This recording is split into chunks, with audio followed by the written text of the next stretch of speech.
du match PSG-Dortmund. Mais cette fois-ci, triple débrief puisqu'il y aura 3 pensées différentes. Let's go. Donc, si quelqu'un veut commencer, moi je vais terminer. Moi je veux bien commencer. Let's go. Parler beaucoup quand même. Match moyen, je trouve, dans l'ensemble. Comme je disais tout à l'heure, je trouve que Dortmund a laissé le PSG en vie et sur le match, mais du coup ça se confirme. Je pense que le PSG se qualifiera au retour. Et s'il faut faire un top, une espèce de top flop, je dirais Adeyemi du côté Dortmund. Et un flop du côté du PSG, je dirais le match d'Mbappé.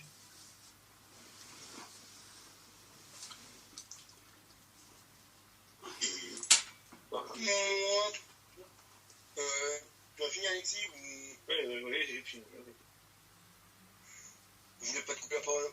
Pour ma part, pareil, c'est une grosse déception du côté parisien face à un Dortmund qui était quand même moyennement inspiré, même très moyennement inspiré, parce qu'à part 3 occasions où, pas sur le but, Donnarumma était vigilant, on n'est pas tombé sur un grand Dortmund en face de Paris.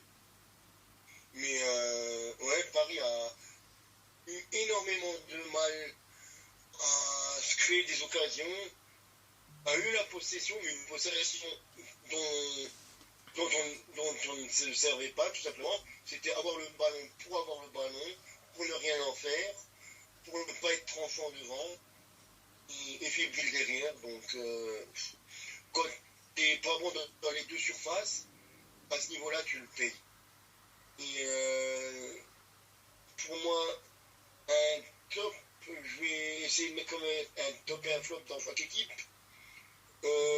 Top parisien Donnarumma, qui a quand même assuré qu'il a été le seul à être au niveau d'une demi-finale de Ligue des Champions. Flop, j'ai envie de mettre quasiment les 10 autres parisiens en fait. Mais franchement, en flop numéro 1, je vais mettre Mbappé parce que on en attend tellement plus de lui que, ben oui, il a tapé le poteau. On pourrait dire que c'est Nuno Mendes, on pourrait dire que c'est Vitinha, on pourrait dire que c'est Fabien Ruiz, on pourrait dire Dembouz. Mais pour moi, c'est Mbappé parce que avec tout ce qu'on attend et tout ce qu'il demande en fait comme responsabilité et tout ce qu'il veut proposer, ce match-là, c'est vraiment nul au sens propre du terme, c'est nul. Et du côté Dortmund, flop, j'ai pas vraiment envie de dire flop parce qu'il n'y en a pas eu vraiment, mais peut-être en fait les arrières latéraux ont été par moments surpris, notamment Marsen qui se faisait souvent surprendre dans son dos. Mais vraiment, c'est vraiment pour donner un flop du côté déformé. Et top Adeyemi, je dirais, vu la débauche d'énergie, ou sinon Fulkrug, vu que c'est l'unique buteur du match. Mon cher Cyrus, je te laisse conclure. Alors, pour une demi-finale de Ligue des Champions, j'ai été quand même assez déçu du niveau technique, avec beaucoup de déchets en termes de passes, de transmission de ballon, surtout en première mi-temps, je trouve. Autant en deuxième, ça, on va dire, ça s'est un peu réparé, c'est un grand mot, mais vraiment beaucoup de passes ratées, de contrôles ratés. C'était assez étonnant et déroutant de voir cela, de la part des deux équipes, hein. C'est même pas un ou l'autre, c'est vraiment de la part des deux équipes. J'ai une victoire que je trouve quand même assez méritée de la part de Dortmund. Là où par contre le bas blesse, c'est qu'ils ne gagnent que d'un but d'écart. Là où franchement sur un match pareil, ils auraient dû en mettre 2. Le PSG a quand même énormément raté aussi également, faut dire ce qui est. 2 poteaux, un raté monumental de Dembouz alors qu'il a la cage ouverte. Bon, à côté, Dortmund avait aussi eu une occasion quasi similaire par Füllkrug quelques minutes avant. Mais vraiment, c'est... Waouh, à ce stade de la compétition, avoir autant de déchets, même dans le dernier geste, parce que si en fait, c'est du déchet dans les derniers gestes aussi, dans le dernier geste aussi, c'est pas très positif, surtout dans l'éventualité d'une finale où tu vas affronter un cadre européen, soit le Bayern et soit le Real. Autant je maintiens ce que je me suis trompé sur mon prono, je voyais un 3-1 PSG. Bon, finalement, peut-être le 3-1 aurait pu être là si Mbappé ou Barcola avaient mis un but, si Dembouz avait mieux cadré sa frappe, si Fabian Ruiz n'avait pas voulu mettre la tête alors que tu dois mettre le pied, on était à 3-1. Mais bon, avec des si on refait le monde, ouais, le PSG n'a perdu qu'un 0, le retour est chez eux. Je pense que ça va quand même le faire pour qu'ils se qualifient en finale. Mais c'est pas positif dans le sens... Enfin, c'est positif d'aller que moi je vois le PSG aller en finale. Donc, ce serait dans mon cas positif que le PSG aille en finale, mais ce ne serait pas positif dans le sens où, quand on voit le déchet, en finale, tu peux pas te permettre d'avoir un tel déchet. Et j'ai bien peur que, en finale, s'ils vont en finale contre un Bayern, et surtout s'ils tombent contre le Real, un Real, il pourrait avoir des plus gros regrets qu'en 2020. Mais néanmoins, sur ce match-là, si je devais donner des tops et des flops, en top, et je vais quand même mettre Donnarumma en 3, parce que, mine de rien, il a fait son match, et c'est l'un des rares Parisiens à avoir été à son niveau. À un niveau match avec une intensité digne de la Ligue des Champions. En deuxième, je mettrais quand même Adeyemi par sa débauche d'énergie, tant offensivement que défensivement, où vraiment, c'est pas souvent que l'on voit des joueurs de côté offensifs multiplier les replis défensifs comme un fou pour pouvoir empêcher l'arrière adverse de pouvoir faire ce qu'il veut offensivement.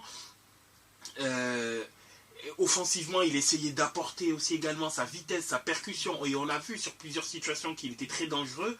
Bien évidemment, il a fini le match carbonisé, mais vu les allers-retours qu'il s'est tapé, le fait est qu'offensivement, il devait déborder Hakimi, défensivement, il devait aussi aider le Norvégien pour ne pas qu'il prenne l'eau également, donc ouais, c'est compréhensible.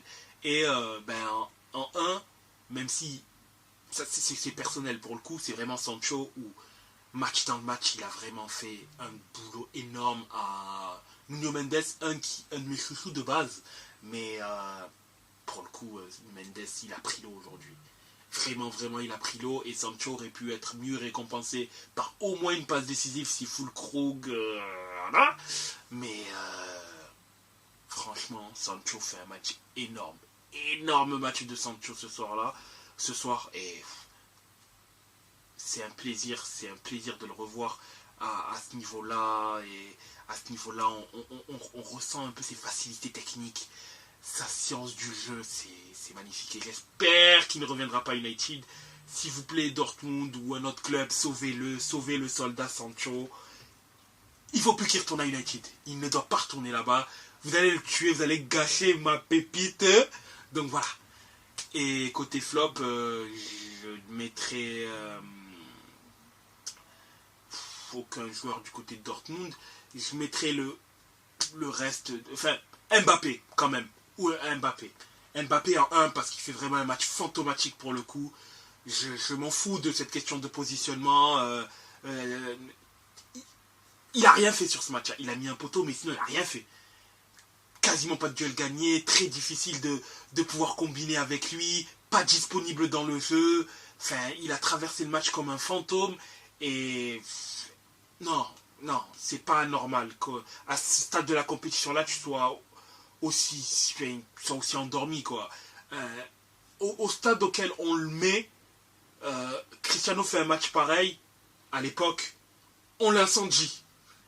Mbappé, il est vu comme un joueur de ce standing-là. Je ne dis pas que c'est le même joueur en termes de performance, mais en termes de standing, on doit l'appuyer. On doit appuyer sur lui. Et voilà, il a fait un match de merde, fantôme. Et je m'en fous qu'il ait mis un poteau. Mais à part ça, son match, zéro. Zéro. C'est zéro pointé. Et, et à part ça, je dirais en 2, je mettrais le milieu trop neutre du PSG. Et 3, Nuno Mendes qui a pris complètement l'eau sur ce match-là. Le milieu qui n'a pas été mauvais mais qui n'a pas été bon non plus, trop neutre, trop... Enfin, incolore, inodore, enfin, ils n'ont rien à pas spécialement apporté grand-chose, à part, oui, à un moment, il y a eu une frappe de Vitinha globalement dangereuse, mais sinon, à part ça, j'ai pas trouvé le milieu du PSG vraiment... si, il y a les 2 grosses occasions de Fabien Ruiz, mais bon, que lui ne rate, ça m'étonne pas. Et sinon, à part ça, très peu, enfin, il n'a pas vraiment apporté grand-chose, le milieu. Bien qu'ils ne soient pas fait déborder, hein.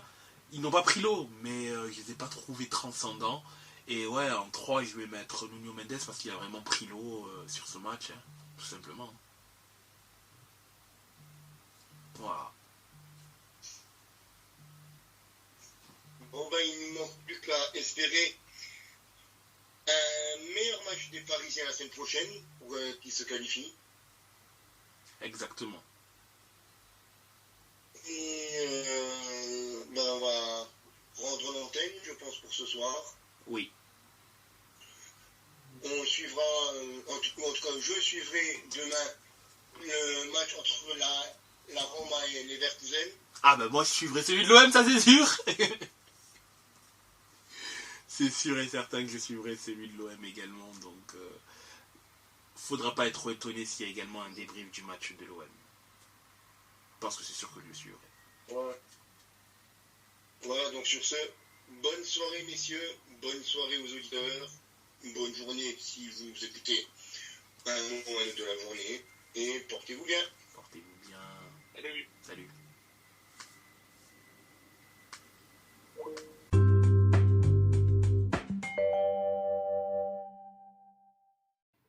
Afin de nous suivre sur les différents réseaux sociaux, vous pouvez aller sur Facebook, La Table Ronde, sur Twitter, La Table Ronde 777, sur Instagram, La Table Ronde, 2 fois tiré du 8.